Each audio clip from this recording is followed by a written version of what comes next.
hello, and welcome. Lume plotters. Yes, that's You us. said I didn't say it last time. You didn't. Fast enough. I hope that was fast enough. Yes. It is welcome. the early bird who gets the worm. Yes. So nice to have you back, Ralph. Yeah. So welcome how are you to my then? show. How many watches have you flipped? 0. Wow. So No. I'm trying to flip the Oris. I told you the Hodinkee Oris because I bought your Pelagos. Yeah. I have 5+1. That's what we said. That's what we, I set my brain that I'm going to have 5 watches in the box, 1 outside the box, and that's it. So now that I bought the Pelagos, I have to let the Oris go. So this is the plan. But I do have to say, it's been a week and a half now, and I still have yet to remove the Pelagos from my wrist. It is still on my wrist. I did put it on a NATO strap just to see how it looked because I have 20 millimeter NATOs. Turns out the exact measurement of this lug width is 20.8. I took some measurements with the calipers. 20.8. The bezel width is 39.8, by the way, in case anybody wants to know. And the NATO straps that I got, the 20 millimeter NATO straps from the Gray NATO, come in a little bit wide at 20.5. So this 20.5 versus the 20.8 lug width, it was it works well, almost seamless. Yeah. So it was perfect. Nice. So yeah.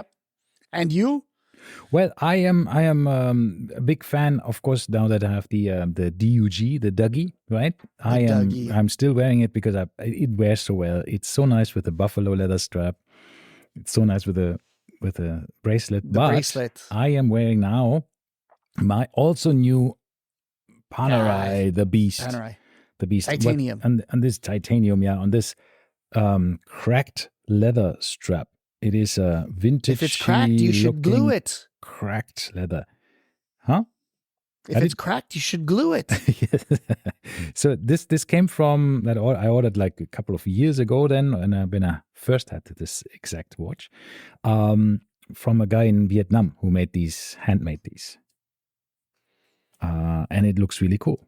It just actually is very nice. So yeah, it wears very comfortable. It wears very nice, and it's a beast. So it's something different, especially when you wear these small watches most of the time. I mean, small as in 40, 39, and then suddenly you put this big icebreaker on it. Yeah, right? it's nice. Destroyer, the Yamamoto, the biggest, ship in the world, and it's just very big.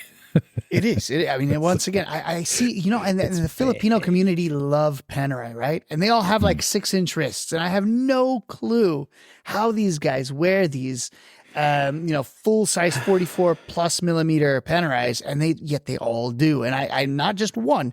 Off the top of my head, I got 3 Filipino friends who all wear giant Panerais. Yeah, I don't know. This is, I think, certain cultures like bigger watches. For example, in Africa as well, this is still the bigger the better, right? And the blingier the better. Yeah, but I think this depends on your watch maturity over time. Also in a society, right? When you have, first they become bigger because you think, the bigger, more the better, heavy. Yeah. It's just, it's the easier more to I see, get for right? my money, right? And then eventually people got more knowledgeable, they experience more watches, and then eventually it might go with Yeah, I understand, because I do have this thing when I take the straps off of, let's say, my Reverso. And the thing is this big, it's literally like 40 millimeters long. And I look at it, I'm like, this is what we pay like $10,000 for? Because the strap is not worth anything, right? It's you put on another strap. Yeah. But it's that little watch head that you pay that much money for. And then you look at it, it's absolutely minuscule. You think to yourself, like, we're idiots. I always, when I take a watch off the strap and I just have the watch head in front of me, I always think, this looks like it looks like a completely incomplete thing, right? It feels like this is weird. It needs its legs. It doesn't look right. I don't know. But I was going to say, so I watched a video this morning. But wait, before I I have put one watch back to auction though. Which one? The Baltic. You had a Baltic? Yeah, I had a Baltic. I got it on the auction. Baltic blue, the bronze one. Oh yes, Yeah. yes, I remember. So The unfortunately, Hermetique one or guy whatever, right? in one of my watch groups said, "Yeah, I had this. I had the same watch, but what I couldn't get away with was the wiggly stem, and the Yes, stuff." And everybody seems to talk about this. I was like, "What? I didn't even realize that it was wiggly." Then, of course, once you see it, right, and you feel it, and you think, "Oh my God, this doesn't. It feels really like it's falling off any second." Right? It won't, because it's a citizen movement in it. It's just it's okay. But man, like once you've seen it, that's it. You cannot Yeah, unsee but for it. the price, it's once again the price. But it's Who half the cares? price of my Dougie, and you think, did I get half the quality? Nah, I'm not so sure about it. So about your Dougie, I want to mention this about your Dougie. I was watching a video about the new World Timer Nomos. Yes. And it seems like a cool watch. Very nice. Yeah. Big thing here is that, of course, it's the same movement as the other World Timer, the Zurich World Time, but now it's in a club case, et cetera, et cetera. But here's the big thing is that Nomos always had super long lugs, right? So you'd have a 40 millimeter watch and like a 50 millimeter lug to lug. Correct. This time they have a 40 millimeter watch with a 48 millimeter lug to lug. So they have shrunk the lugs down a little bit. In comparison, the 38.5 millimeter club has a 50 millimeter lug to lug. So even though this is bigger, it has shorter lug to lug by 2 millimeters. Nonetheless, on the rotor, on the back, do you know what it says? Yeah, well, I was thinking about your Dougie. What does your Dougie stand for? What does Doug stand for again? Deutsche Uhrenmanufaktur Glashütte. And this one says Glashütte Uhrenmanufaktur Deutsche. And I'm like, it's the same. I'm assuming they've been putting this for, or Glashütte Uhrenmanufaktur Deutsche? Deutschland. Good. If it was good or something. It was the same three words, but in a different orientation. Yeah, that's their watchmaking. Their I don't know, what is it called? Nomos is their brand, of course, and then maybe that's their movement name. Even though that movement is actually also owned by Nomos, right? It's not it's producing. But this is, I mean, like, yes, it's like I don't know. The Doug name made it lose some value because I like that the Deutsche Uhrenmanufaktur, whatever, Glashütte sounds cool, but it's like you make a company called Swiss Made, and then you put Swiss Made on the dial. Everything else is that's why it's Swiss DUG, too. right? It's an abbreviation, and they're not actually putting it on the dial or so. They just put their DUG on it, and I think that makes sense then. I think obviously the brand wanted to re-emphasize that they are in Glashütte, that they are doing this in a proudly German company. So I understand this. But understand this, but I still think that I don't know. I have no complaints about the watch whatsoever. No, it's beautiful. I like the name? That's my only concern. Is this a good enough name for this company? Should they have come up with something else? I think blah blah blah, and then they say Deutsche Uhrenwerk Glashütte. The thing is, I think the thing is, this is obviously a more descriptive name, right? Because it really just says what they do. It's a German watch manufacturer in Glashütte. Bayerische Motorwerk or whatever, right? Bayerische Motorenwerke, yes, Bavarian Motorworks. I mean, these are all things that are very descriptive, right? And it's IWC. Yeah, the International Watch Company. Or if you have, for example, WMF, WMF, they make silverware and all coffee stuff. machines. Yeah. So that stands for Württembergische Metallwarenfabrik. It's a mouthful, and it's just this Württemberg, that's the state, metalworks fabrication. That's what it says. Yeah. And it's just like, okay, it's also very descriptive, right? So sometimes it's a bit of a German tradition, I think. Maybe. Yeah. Deutsche Auto Union. Yes, but I mean, all of these are companies that have been around for ages. I don't know how long. I think I heard from nobody yet complained about the name except you, but I'm okay with it. I think that's fine. DUG. Yes, I'm only saying this because, WMF have been around since 1853. Mhm. So these are companies that have been around for a long time. And anyone can look up what a Nomos says on the rotor, and you just rearrange the words and call it a day, and that's your company. That's my only issue. Right? This is something that has already predated you. So if your name is Ralph Pepicus, and I'm going to say, my watch company is Pepicus Ralph. Mhm. It's a little bit lacking in motivation / creativity. I don't know. I think it's sometimes better to have a name, and again, using the abbreviation DUG, than having a silly made-up name. Nomos works well because Yes. Nomos is a nice name. It is. But what does it stand for? I haven't even researched it, right? You just take it like Nomos is a name. That's fine. Have you? Yes, right now. Nomos is ancient Greek for the body of law governing human behavior. So, okay Sociology. There you go. And Hodinki is what means watch in Hodinki means watch in Czech and a couple other Slavic languages. Yeah. So yeah. So but this is my thing and if you put in Doug, by the way, let's see. Doug, according to Merriam-Webster dictionary, DUG is an abbreviation. DUG. So Nomos Glashütte Deutsche Uhrenwerke. It's a bit different. First, it said it says watch it's works. A vulgar word used to describe the suckling of an animal. Okay. So, but and I'm just looking at the rotor of a Nomos.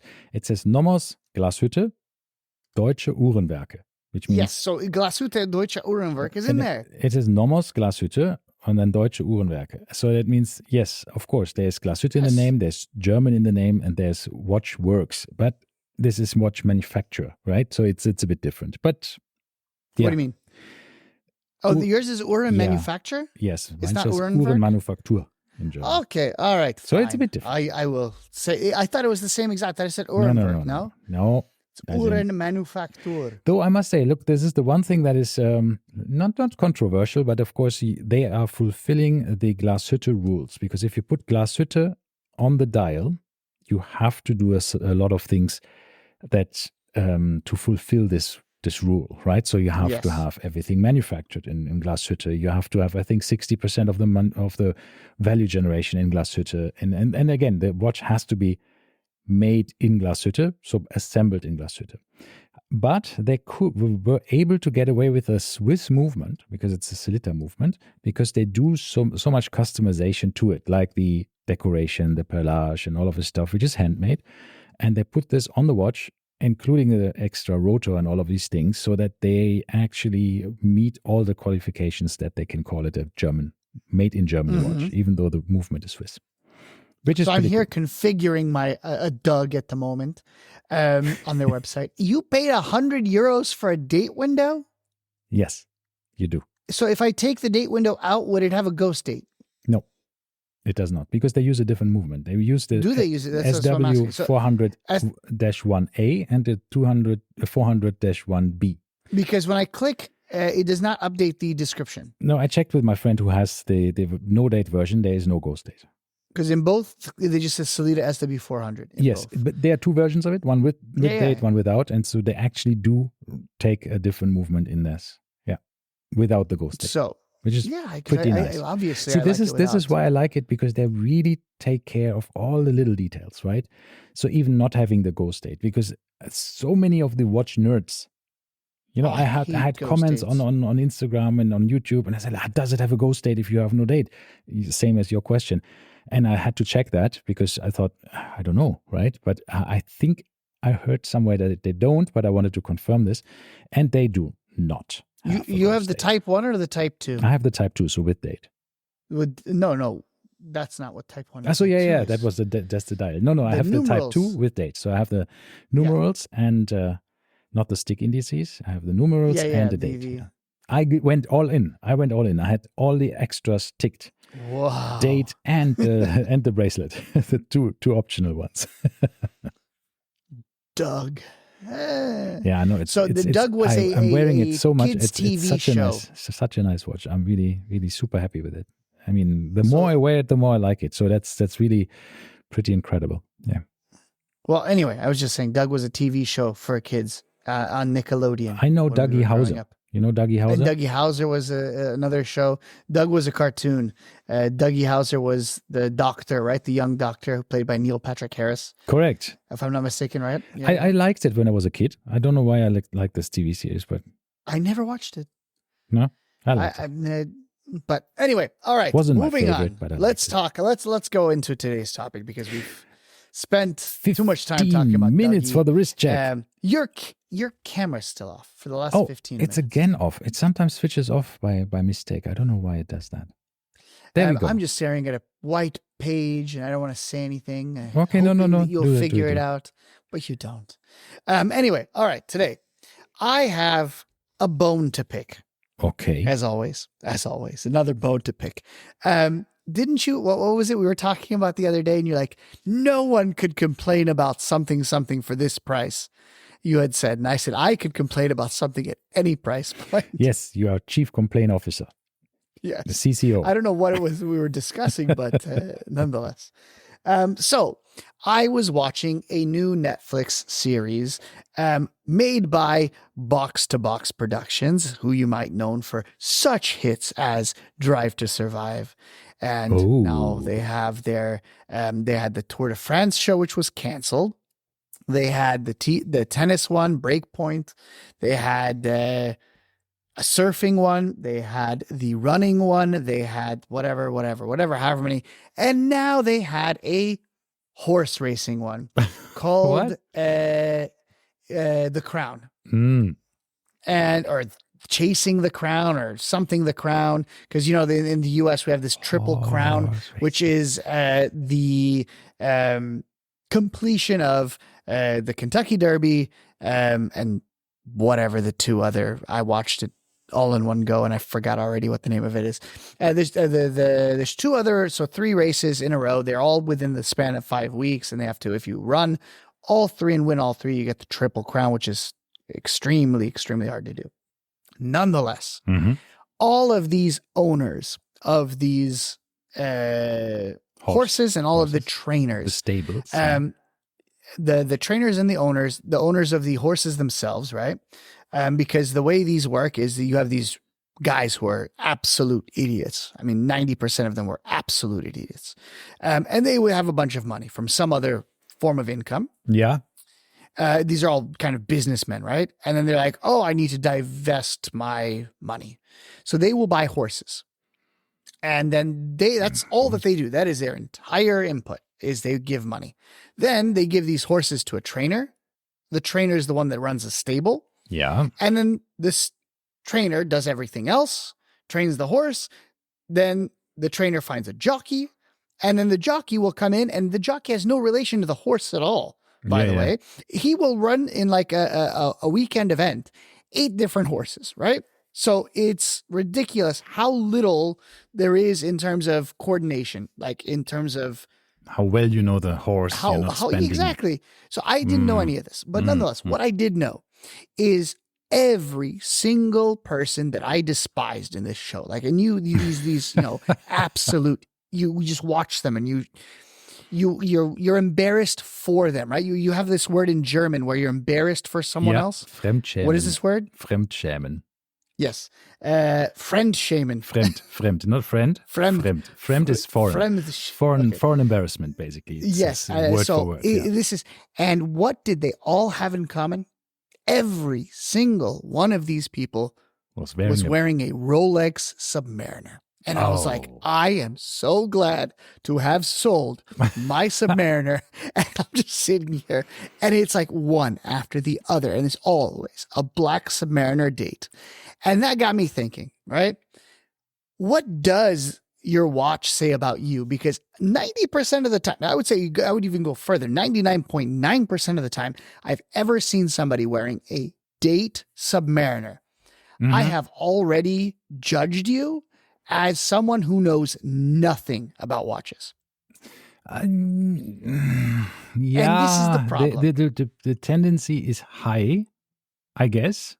So okay, so now we are saying a Rolex Submariner, that is what it says. It has to be a sub date because the no dates are generally purchased by two types of people. One, you couldn't get a Submariner date for some reason. So you're just lower tier of an asshole than the ones that did get the date. Okay. Or actual, people that are, watch enthusiasts generally prefer a no date sub to a date sub just because historically. So they deliberately chose that just because they wanted it, yeah. Instead Because of once just again, being told, okay, we have only the no date version. Do you want it? And you're like, okay, fine. Yes. But also, I think this also has to come down with they want a sub, but they want people to know from across the room that it's a Rolex. And the only way they can do that is through the Cyclops. Okay.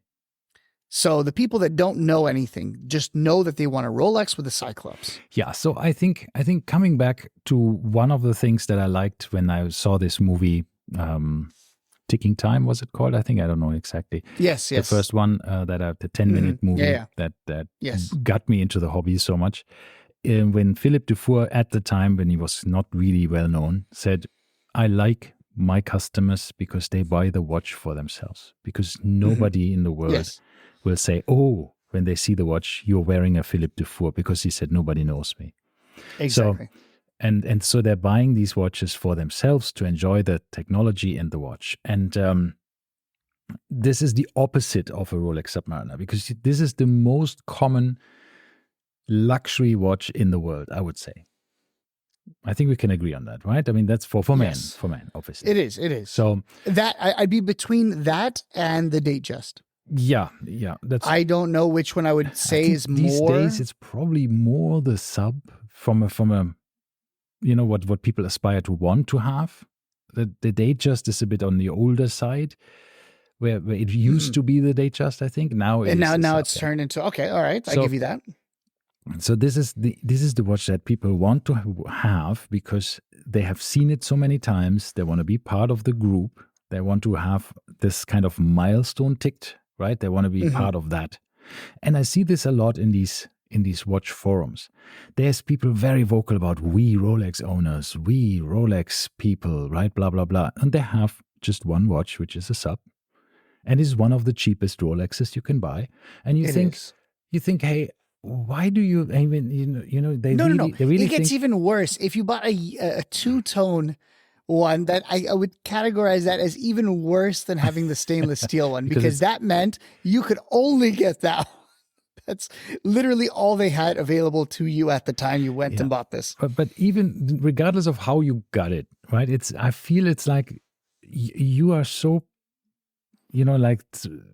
I mean, and I don't want to say this from condescending, so say like, well, I have a Daytona or something like this, but I'm feeling like, even though at the time when I had not a sub and just just a two-tone Sky Dweller and an Explorer 2, you still think like, why are people so obsessed, or that they think like, no, they are so much higher than everybody else because I have a Rolex now. I'm part of the Rolex club. I am a man of Rolex. And you think, what the hell is going on with you guys, right? I mean, this is just not that great. I mean, it's nice. It's fine. But you are one of millions of people, right? Exactly, because they make millions and millions of watches. Yes. And a year.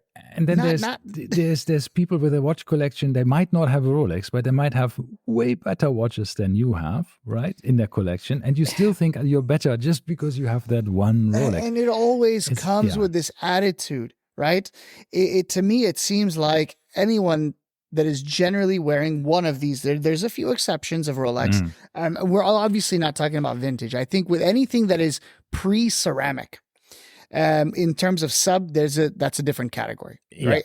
True. I will exclude those people. I'm talking modern ceramic, subs.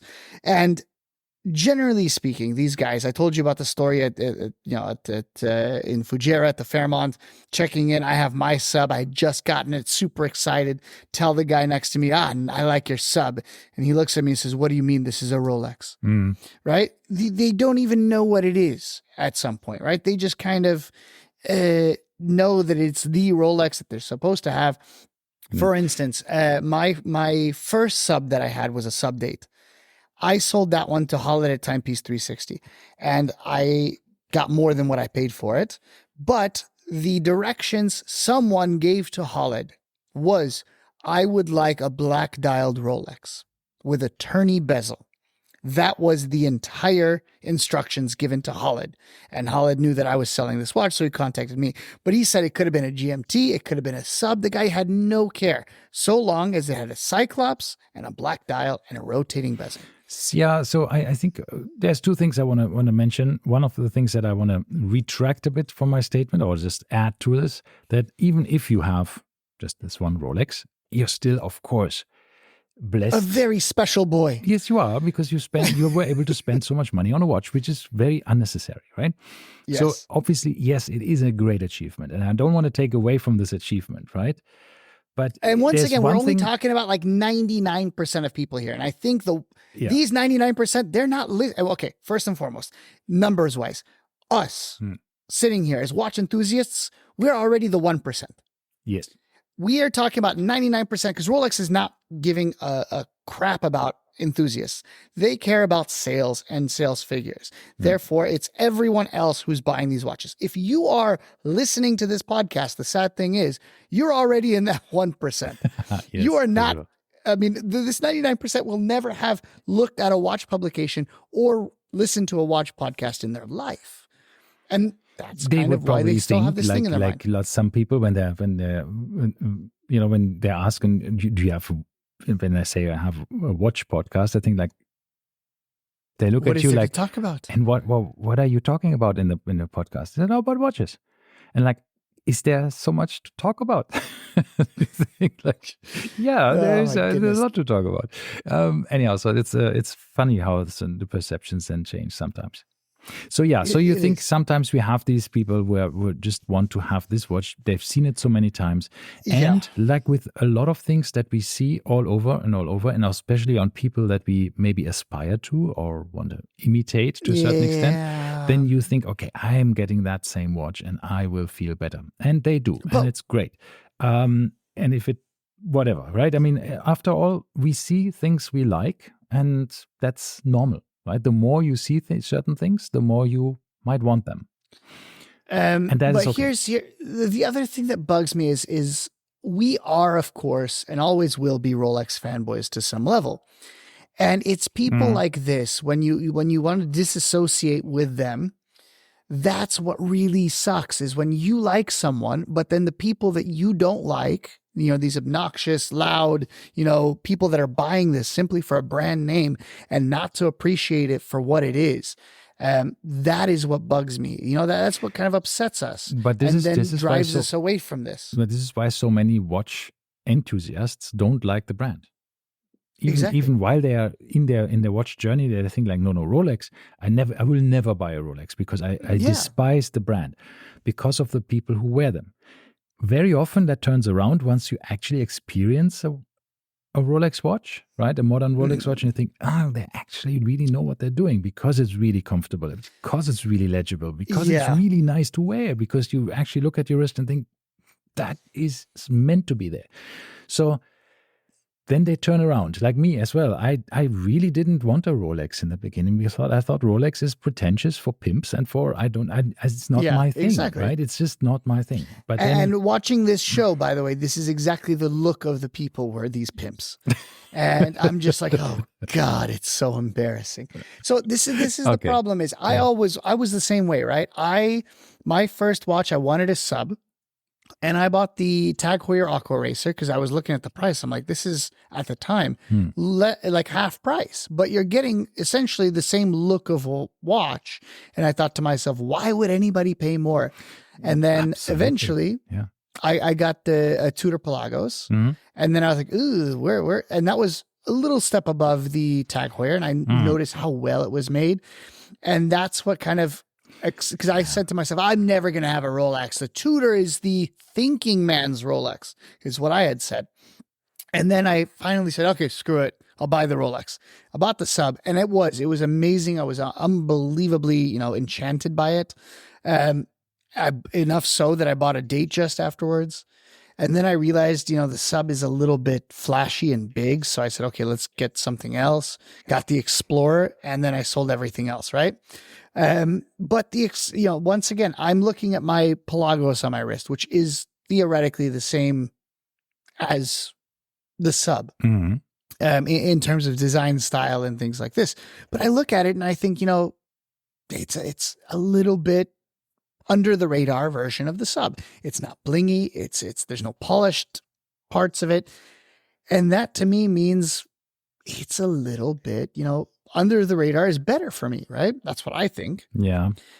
And these guys that are getting these blinged out ceramic bezels, they want as much bling as humanly possible. They will even then go an aftermarket diamond and pave and all this stuff. And it's just sad. Yeah. Okay, we can talk about the iced out versions another time, but yes. But I find there's let's take it this way. Let's talk about the people who are, like annoying watch owners. Which other brand is annoying? Okay. Which would you think? I find as when from an enthusiast perspective, Grand Seiko owners. Oh no, I was going to say Panerai. Why? Panerai No, is not annoying. They don't care for what you do. No, they don't. I think Panerai is they are so happy with themselves. They're wearing a Panerai, right? I mean, I had once my first friend who actually wore a Panerai. He said like, "Hey, do you want to see my watch? It's a Panerai." And I said, "Oh yeah, great." So that was all I had about it at the time. I was like, okay, because for me, a Panerai is it's same as with Rolex. You have to put it on your wrist to appreciate it fully. Agreed. There is not much to talk about. There is nothing super special about There's nothing shiny. About the movement. They're just super legible, super Lume, super all of the stuff, which is important for the Lume plotters. Obviously, Lume. Yes. But it's still something which you think, okay, traditional case. They all look similar. There's lots of differences, of course, for the Panaristi, right? When you get a fan, right? They have not one Panerai, they have usually a few, right? With the little differences and that stuff, and then the different movements and whatever you have, right? In this stuff, different models, Luminors, Radiomir, Submersible, and then the sub categories in the collection there, the Luminor, 1950, the Marinas, and so on. So there's a lot of different models. But they're all very uniquely Panerai. That is a watch you can spot across the room or from a kilometer distance. I don't have any bad things to say about Panerai owners. There's nothing there. I think honestly, as you said, if I see somebody with a Panerai, because that's the whole idea of this, right? If we see something, what does your watch say about you? Yeah. Or what does the watch brand say about you? If I saw someone with a Panerai, I would probably think that this guy was a watch enthusiast. He was a Panerai enthusiast specifically, right?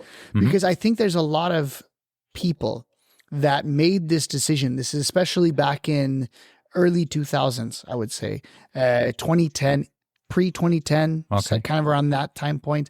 They made a decision, a conscious decision, not to buy a Rolex. Yeah.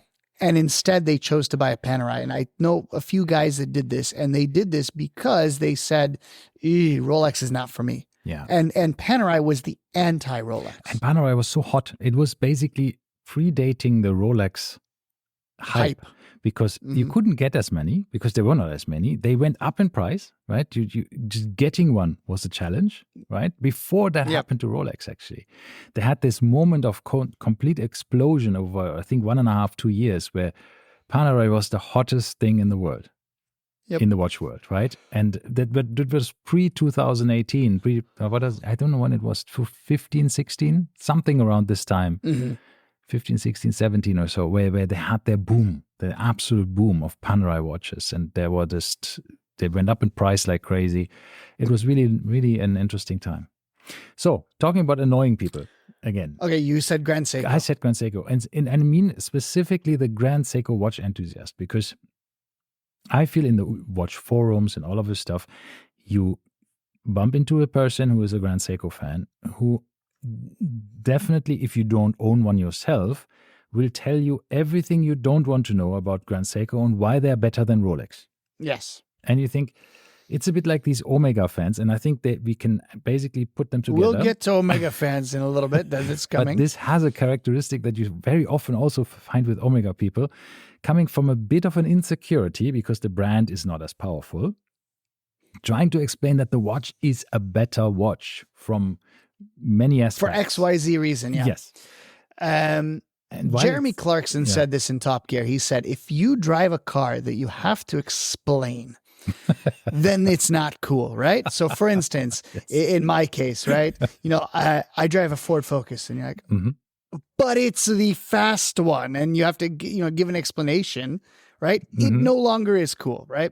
So in the same vein, I do think that Grand Seikos, I have a Seiko, but it's a Grand Seiko. It's no longer cool, right? So this is the thing is you do have to take into consideration, this insecurity, as you said. Well, we both appreciate Grand Seikos. We both love Grand Seikos. Totally. I have two again in my collection. I'm super happy. However, I love wearing them. I do understand, but here's the thing. The number of people that are doing this is far less than the number of idiots wearing Rolex Submariners. And that's why it's kind of not that bad. Plus, all of these people that are explaining something have something to explain to you. Meanwhile, the Rolex people have nothing to say. Yeah. Except, it's just not a sub, it's a Rolex. What can I say? It's a Rolex, yeah.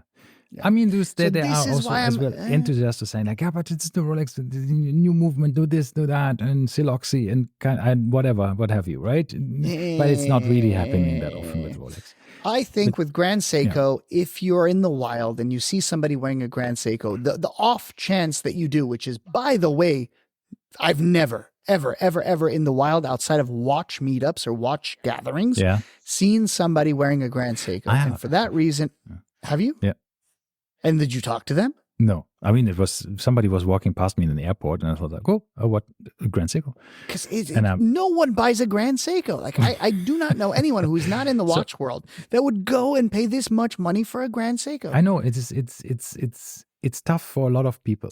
I don't know why it wasn't tough for me in the beginning, because Grand Seiko had, coming from the watch in, background, when I saw Grand Seiko, I thought, that definitely is worth the money, right? Because you understand the craftsmanship and the whole Zaratsu polishing and the details, the dials and all of the stuff. And you think, wow, this is really, really amazing. It is tough to pay the list price for this watch, for the watches, if they are, the equivalent of a watch that is instantly recognizable by 99% of all people. And you buy a watch that is instantly not recognizable by 99.9% of the people.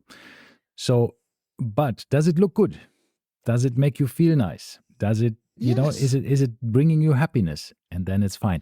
But I think this specific subset of enthusiasts, Grand Seiko owners, which is most of the owners of Grand Seikos, I think, in the beginning at least, because it's an enthusiast brand, they had this tendency, or a lot of them had a tendency of being really preachy, right? So trying to convince you that it's better than a Rolex. Instead of just telling you why you like the watch, you're trying to brainwash somebody in loving it, right? But this was like 10 years ago, and I don't think that this is there much anymore. No. They become, I think this kind of came and went. More successful and have now broader range. I remember the first time I saw Grand Seiko, it was still the old dials with Seiko written on top and Grand Seiko on the bottom. And the more I looked at it, the more I held it, the more I realized, okay, this is something special. But I appreciate the stealthiness, right? The this kind of idea that we, in the car culture, we call it, sleeper cars, right? These sleeper watches where no one knows. No one has even thought of what this is, right? Yes. 99% of people just will overlook it. And this is why I always appreciate these kinds of, sleeper stuff, because it just doesn't draw any attention, especially with the old dials. They said Seiko at the top and everyone would have immediately dismissed it. And I like that. I love this whole idea that I know, but you don't know. Yeah. And that is, to me, cool. Yeah, and recently, as you know, I have my 2 Grand Seikos in my collection. I'm happy, right? I don't want another one at the moment. But then, obviously, I was just looking at, if you let me share my screen quickly. Yeah. Why do I have to Since share you are your the screen? organizer. In the meantime, by the way, I want to just quickly say this is the same thing as one time I was driving. I remember distinctly. I pull up next to, the EK Honda Civics, the Honda Civic hatchbacks from the 90s. No. So the EK Honda Civics were the definitive Honda Civics. If you know anything about Japanese culture, they had the Spoon Civics. Spoon was a company that was tuning Honda Civics back in the day. Oh. Spoon is named after the big 180-degree turn at Suzuka. Oh, okay. Called the Spoon, right? That goes into the back straight. And so they had a car company called Spoon, or a tuning company, and they had these EK, they were around 1998, Honda Civic hatchbacks. And people used to tune the hell out of them because they were insanely tunable. So I pull up at a red light and I look over and I see this guy, his window is down, my window is down. And, back in the day, we were kids, and I look at him, I'm like, so is it stock? I asked the guy. And he's like, oh yeah, absolutely stock. And I look, and he has these massive slotted and drilled rotors in the front. And I'm like, sure it is. Like, no one, once again, you're not putting brakes on your car unless you've done everything else, right? The brakes are the last thing to get upgraded, like a big brake kit. It costs you an absolute fortune. Yeah. You're looking at probably you do put it on when you actually need it because your car is so much more exactly, powerful. because you have to need stop. better brakes. Exactly. Yeah. So, and the guy says, "Oh yeah, it's bone stock." And I laughed at myself a little bit because this is the kind of person that Grand Seiko is. Oh yeah, it's just a Seiko. Sorry. Right? Yeah, and this is the same thing. This is what sometimes I think we should have done as Grand Seiko owners in the beginning, with not being preachy, but just saying like, "Oh, it's a Grand Seiko." And, no, it's just not Seiko. Just saying it's better. Even than better, just a Seiko. Right? Yeah, I agree. So this watch is on the auction at the moment, right?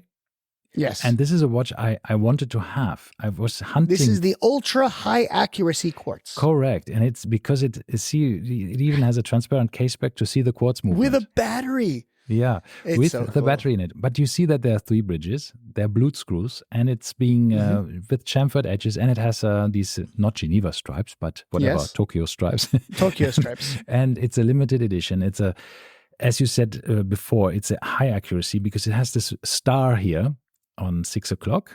And, yes. And every... And I love the fact that they took movement. The picture just so you couldn't see the star. The second hand is perfectly blocking. Yeah, and it's and this star is indicating that this is regulated to ±5 seconds a year, while the normal 9F quartz movement is ±10 seconds a year. So it's double the accuracy, right? So it's pretty amazing. But I like this watch. But I don't like the price because it's already close to the 13.7, yeah, to the previous retail price. Obviously, it's not anymore available because it was a limited edition and it's sold out, 2,000 pieces. But it's a lovely watch. It's a 9F quartz 44 GS case for people who know this. It's a 55th anniversary. 40 millimeters, blue dial with a nice structure, light baby blue dial, and it's a quartz watch, just without any extra functions. But it is lovely. I really like that watch. I wanted to have this because of the dial and because of the nice quartz movement. But now, unfortunately, there is already, I think, a bid on it. Is there? No, not yet. But I think even the lowest price is a bit too much for me. I think that's just... I agree. Not so here's what I do in these cases, by the way. No. You let it go. Yeah. And if it comes back, because most of these things that don't sell tend to be in 1 or 2 auctions relisted again at a lower starting price. Yes. And I've seen this happen like 3-4 times. I was into that Zurich World Time, the Nomos, the white dial. I said it was too much. The starting price was, I think, $9K for a 19K watch. Came back again at $7K. But still, it was still too big for me. So Yeah, these are the things sometimes with the auctions. Now, right? now put in Spoon Honda Civic and tell Just me. a second, yes. I just wanted to see how much this watch would be and cheapest on Chrono 24. Well, see, they actually went up in price because they 15. The cheapest is 14,500 dirhams, 15,000 dirhams. That's Yep. what I remembered, right? It's just they went up because this one is And there's actually only 8. popular. What? There's only 8 available. Yes, and 8 listed of 2,000 that were sold. So it's a bit sad, right? But it's that's what it is. Yes. Okay, Spoon Honda. Spoon. Put in Spoon Honda EK Civic. EK Civic. Okay, let me see. And tell me you don't remember this. Ooh, that comes out It like was, this the blue one. and the blue and the yellow. Is it yellow or green? I can't tell. But that It's was yellow the and blue. original Yeah. yellow and blue. So this was the Spoon, and these are selling for $250,000. That's amazing. Yeah. 900, And it's just I see here, 260 horsepower, 900 kilograms. 900 kilos. It's nuts. Wow, that is nuts. And they're insane how much they are. But anyway, Spoon sells a bunch of stuff. But this is what pulled up next to me. It wasn't a Spoon one, I'm guessing, because it was insane. But that body style of Civic is still to this day known as, an absolute monster of a car because Yeah. you rip out it's 900 kilos. And I have to say, I've seen a couple of them around a lane. Yeah. Driven by some, local guys. And I saw one at the university flipped over. Ooh. Yeah. So they had apparently just towed it and dropped it. It was only there for 24 hours. I took some pictures of it. But it had Recaro racing buckets in it and everything. So, these people spend money on these, which is really funny for, a little economy car. It was.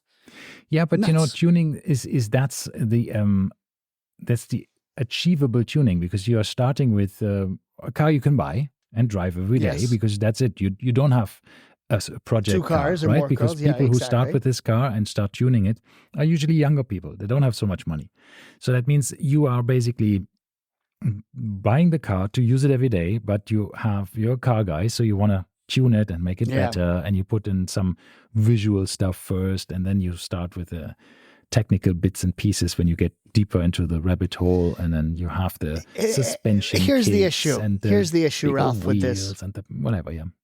Yeah, but these cars now, as you said, were bought by younger kids because they were cheap. Mm-hmm. Well, that no longer is the case. No, not anymore. Because all of them have been on the wrong side of a fence at some point, right? And they're basically mostly all totaled out because of this. Yeah. So to find one now becomes rarer and rarer.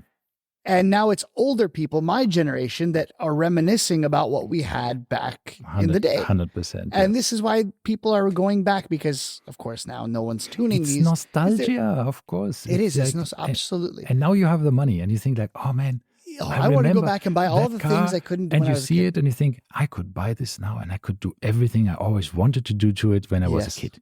So, Yes, exactly. or a teenager, or whatever. Yeah, right. Now, all right, back to man. watches. Okay. So Seiko is the Honda Civic of the Grand Seiko, I should say, is the Honda Civic. Yeah. No one knows what it is unless you know what it is, right? But it has to be one of these cool ones. Because if you saw one of those Spoon EK Civics, would you think it was $250,000? No, of course not. No. And that's what a Grand Seiko is. You don't know how much time and effort and work went into building that watch, right? Yeah. Okay. Absolutely, Moving on. Yeah. Another brand that I absolutely despise, Richard Mille. Oh. What do we have to say about Richard Mille? Richard Mille owners. Yeah. So I think It's Rolex owners on steroids, 100%. literally and metaphorically and figuratively. 100%. And the funny thing is, when you ask or when you speak to a Richard Mille owner, they can tell you about maybe the price or specific, models that are so rare. The Felipe Massa is a rare watch. They are RM, whatever, 13555. I have no idea about the numbers, so they're all rubbish what I'm now saying, right? Or the 1105, the 1100, the 11 whatever, right? All of these, they know that's rare, it's expensive. They know the price. But when you ask them, so what kind of Special about movement it. is in it, or what kind of Nothing. complications does it have? No idea, right? Sometimes they know because it's known as the the chronograph, the perpetual calendar or something. But if it's not, they have no idea. And the funny thing is, Richard Mille watches are, from an horological perspective, very high end. I mean, the movements are done by excellent movement makers themselves. Sometimes Chronote and whatever. They work with the best of the best to make amazing movements. But somehow this is not a watch brand that is making the watch enthusiast or horology fan happy. It is more a watch that is, because of the looks as well, because it just doesn't, how do you say that? It's a bit of there are some people who are collectors of also other expensive watches who have a Richard Mille, but generally it is a very specific collector who has actually Richard Milles in their collection. Yeah, and it's I would struggle. It's the same people that used to, before Richard Mille, have Hublots. Maybe. Yeah, and the Hublot is the stepping stone between Rolex and Richard Mille. Mm-hmm. Yeah. And then, of course, during the whole crypto boom and all of this stuff, obviously every crypto bro in the world had to have a RM, right? A Richard Mille, yeah. Yeah, it's a bit and of the ones one. Of these on the show, the ones that were not wearing Submariners were wearing Richard Milles. Wow. Yeah, so it's just the way their attitude towards life, the way they talk, everything about it just disgusts me, right? Yeah. So I mean, I just yesterday I saw a some used watch dealer video on YouTube, and somebody said, "Oh, look at this Richard Mille," and he talked to his colleague, and that is a nice entry level RM, and it was something like £68,000. Yeah, right. And entry level, and you think, yeah, that's a lovely entry level RM. And you think the Richard Mille owners, by the way, the same people that call it a Richard Millie. Richard Mille. That is also, I've heard this one before. Dick Millie. Yes. Oh my God. Yeah. Anyway. Yeah. All right. What other brands do we despise? What other brands have say something about you as an owner of it? So okay, I saw yesterday. I saw an episode of a Danish crime TV series from 2011. I forgot the Danish name, Dem Dorreber Serber, whatever, Those Who Kill. And this was one of the clues that they found the killer, who was a serial killer, was his Omega Moonwatch Apollo 11. Again, this is a TV show from 2011, because the person who was robbed first by that person was a jeweler, and so he remembered the watch that this guy was wearing, which is a very rare watch, they said. Yeah, a very expensive watch.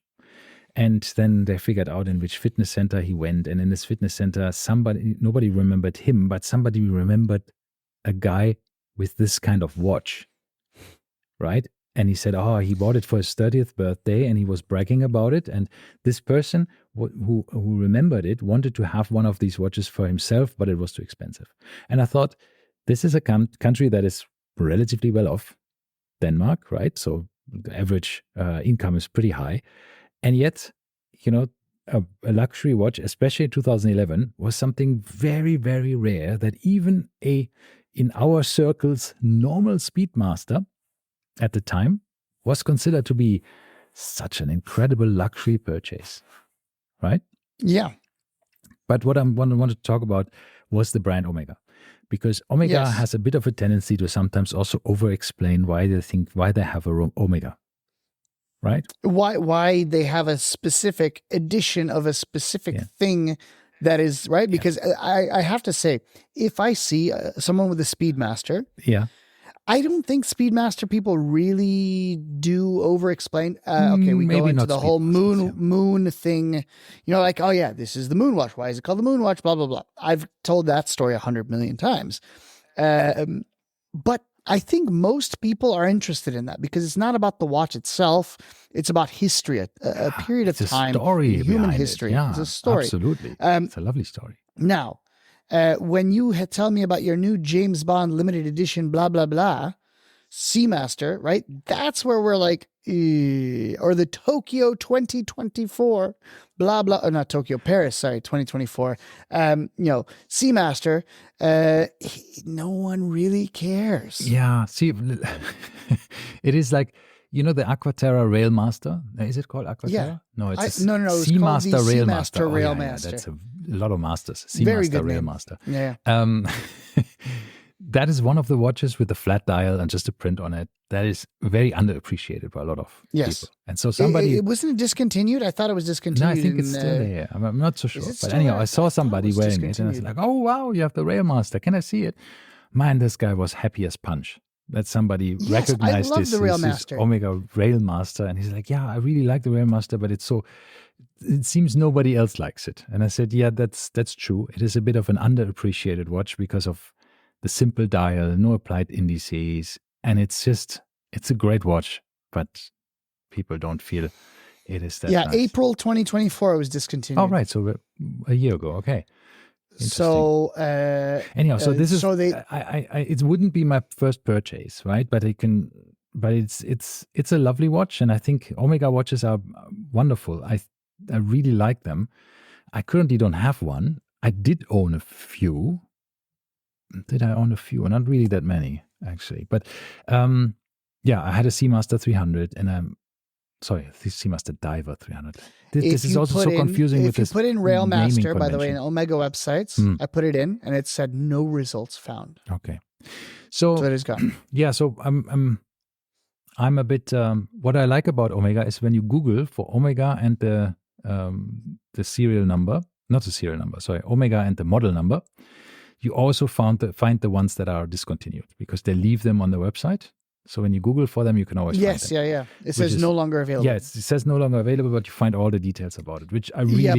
Yeah, but with just the name, nothing came up. Yeah. So that means there's nothing in the current catalog. But it's not like the Rolex, for example, doesn't do that. So if there's a discontinued model or model number, that's how you know. You don't find it anymore. It's gone, right? You don't even find the old entries on the website. It's gone. But I do think that Omega had this issue with a lot of overlap between their models. Like, as you said, is it the Aquaterra Railmaster? No, but the Aquaterra and the Railmaster functionally, effectively do the exact same thing. It is a field watch, so to speak, with no rotatable bezel and a very plain look, and that's it. So why have both? Who knows? I think what the one thing that I think for me personally that Rolex or Omega needs to figure out is their website, because they're just throwing too many watches onto you. Yeah. Right. Rolex gets you through this selection process. Choose the model line, choose your size, choose your metal, choose your bracelet, choose your dial. You always have just a limited set of choices before you end up with that one watch. Now, but this doesn't answer a question of what you think. The tallness of Omega, that is something that they just have to do. It's because of the coaxial movement, right? So the coaxial movement is a taller movement than anything else. So why have it if it's... No, I don't know if it has to be. But this is what everyone seems to say, is that the coaxial movement adds height to a watch movement. Don't know. I'm not a watchmaker. I don't know anything about this. So I have no idea. But I do know, as I told you, between Omega owners, there are different bits of, there are certain ones that if I see somebody wearing, I know that they like watches. Generally with the Speedmaster, I don't see anyone going into Omega and buying a Speedmaster without knowing what it is, right? Once again, it's manual one. You have to go and you have to do the work, especially when it was the older Speedmaster, because it had no hacking seconds. It had, no water resistance. Manual wind, as we said. A lot of things detracted, right? So why would you buy this? It was, compared to the Seamaster 300, which is what everybody bought, that was... that didn't tell you much about the person, right? If you bought a Seamaster, you bought a Seamaster. Generally, people liked Omega once again because it wasn't Rolex. It didn't say Rolex on the dial.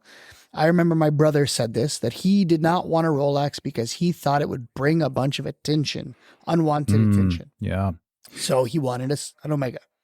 Do you think that the Omega has diluted itself a bit with the different versions of the Speedmaster, the heritage versions, the reduced versions, the No, ones because with triple calendar I and don't think stuff so. like that?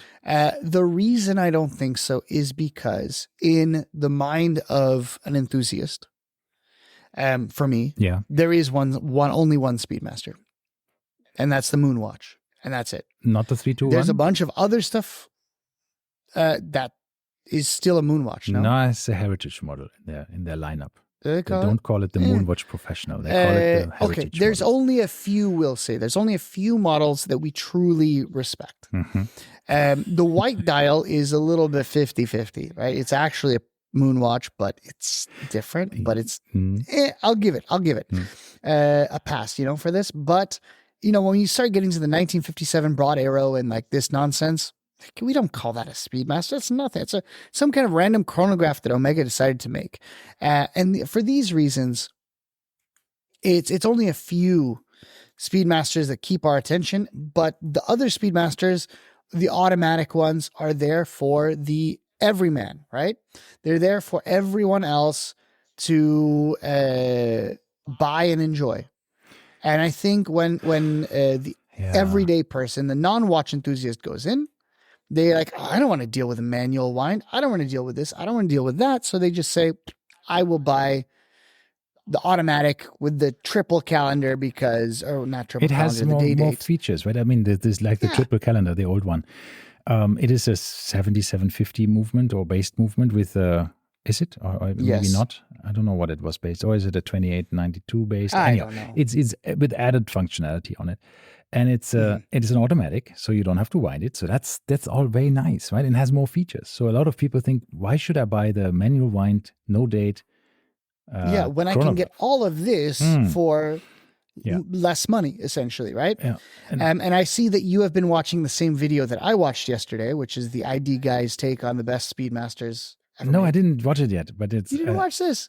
Huh? This was his top pick. The Platinum Caliber 321? Yes. Yeah. So the Caliber 321 in Platinum with the Meteorite subdials was ID guy's top pick. It is also my top having a Moonwatch that looks like a plain Moonwatch. It is. But it's 107,000 euros, which is nuts. It is nuts. It's a 400,000 dirham watch. And the funny thing is, if you choose it with a leather, it is 72,000 euros. So you pay 30,000 euros. So the price of a full gold bracelet, full gold. No, platinum, not gold. It's platinum. Yeah. Bracelet. But the price you pay for a golden Rolex. Yes. For Rolex Daytona. For the bracelet. You just paid for a the day date, for a gold day date, or you buy a platinum bracelet for your Omega Speedmaster. So I think love it. That's when Omega got nuts with their pricing, right? Maybe they just wanted to outprice Rolex and say like, look, our platinum Speedmaster is more expensive than the platinum Daytona, because it is more expensive than the platinum Daytona, I think, right? Because that is about 80,000 or so. Euros or 90,000 euros. I love how it has a little check, Swiss made. The two functions that are listed on the Omega website, front and center, are 5-year warranty and Swiss made. Yeah. Thank you for letting me know that the 108,000 euro Omega Speedmaster in Platinum is Swiss made and has a 5-year warranty. Because that is what I want after a 500,000 dirham purchase. And you see this funny thing is when you look at the movement. Yes, it is assembled by all 321 movements are assembled by a single watchmaker, right? By hand. No, this is one of those seagull made in China movements. No, it looks just like it. But the point is, it's hand assembled by a single watchmaker, and lots of our friends who went to the factory show have seen this assembly of these 321 movements. So that's why they're limited in numbers, but it just is not hand finished, as you can see. Nothing on this movement is actually really hand finished. No, it is finished, but it's industrial finish. You see the brushing. Yeah, it's not halfway. It's finished, but it's not finished. Yeah, it's not hand finished. It's machine finished. No, I'm saying it's So it's finished as in it's put together. It works, for that, but not much else. This is my problem. Is while I love the for 107,000 pounds, this watch is euros, beautiful. dollars, whatever. It is beautiful, beautiful, beautiful, and I love it. I think the design is perfect. It would be my dream watch if I want a Speedmaster. That's it. And I think the second one would be actually the white dial at the moment. Though I was a bit disappointed when I put it on my wrist the first time, the white dial, because I liked it. Then I put it on my wrist in a boutique, and I decided, ooh, it's not that great as I thought it would be with the white dial. But now again, having not put it on my wrist, I feel very drawn to it again. But maybe that only lasts until I put it on my wrist again. Who knows? But I think this would be my dream one. The Meteor subdials is fantastic. I love Meteor. I like the old logo. I love the platinum. I love the heft of it. But the price, man, I mean, this is just absolutely but look nuts. at screw that. You don't need precious metal. Screw the precious metal. Get yourself that Hodinkee Zenith. Get your Meteorite subdials there. And once again, that's another one of these brands that I don't think I could say anything bad about somebody wearing a Zenith, right? Yeah. No one cares. Like, no one knows what Zenith is to begin with. And that's why I like them. Once again, one of these under the radar brands. For the white Speedmaster, the reason I don't like it is because it has those stupid lume plots. They had to make the batons black without any lume, so then they had to backtrack and add these circular lume plots around the dial, and it looks stupid. Which one? Sorry, that's what I don't. The white dial moonwatch. Right. Right. So if you look at a regular moonwatch, it has no lume plots, right? And look at this one. It has the black batons, and at the edge of each black baton, it has a tiny little lume pip. And the other one doesn't have, the black one doesn't have lume plots? Of course no. The whole is lume. The whole thing is a lume. The whole baton is lume. Yeah. So you still have the tick on this one for the minute track. Right. You go to the other one, you lose that tick for the minute track. Wherever it went. Yeah, it went away. See? No more minute tracks. Or it's just so far pushed because that lume plot had to go somewhere. No, so if you zoom in, I can't tell if it's still there or if it's. But you see the symmetry is no longer the same, or the dial layout is no longer the same. It is the same. No, it's not. Look. Zoom in. Zoom in. Yeah, you have the different. There is no lume. Zoom in into the white one. I can't. They did the baton. That is as much as I can. You just zoomed in a moment ago. Yeah, zoom in. Took a while. Okay. No. But no, zoom in. Zoom in further. Yes. There you go. And now do the same with the other one. Yeah. All right. Do you see the edge? There you go. You have no minute markers for the batons. You have lost them because of those lume pips that they had to put in. Do you see? I saw. Do you see? Well, I don't think you lost. There you go. What? Perfect. I don't understand what I lost here. Sorry. All right, the minute track. Yeah. On the batons, you have no minute track because they extended the batons to include that stupid lume pip at the end. But they have made a pip at the end, and then at the end another black spot. You see that? Now go back to the other one, the real one. Yeah. You mean this, that they're actually not as long. They're prolonged. Okay, yeah. They're prolonged because these are not, the batons themselves are painted on, right? Yeah. These are applied. The other ones are painted. But what I really have to give them is that I like that they actually made it black because it is legible. Because, my brother-in-law had the Omega Speedmaster, one of the reduced versions, I think, with a silver dial and silver hands. You can't read the time on it. Yes, I'm okay with it being black, but you're telling me there's no way of making it black with luminous markers? Of course, you can use black luminous material if you wanted to. Yes, right? Why did they do that? I don't know. That's a good question. And then you could have mirrored the original Moonwatch. Maybe because they wanted to make it a bit more upmarket. You know what I mean? Because these applied indices obviously have a bit of an upmarket feel to it. Right?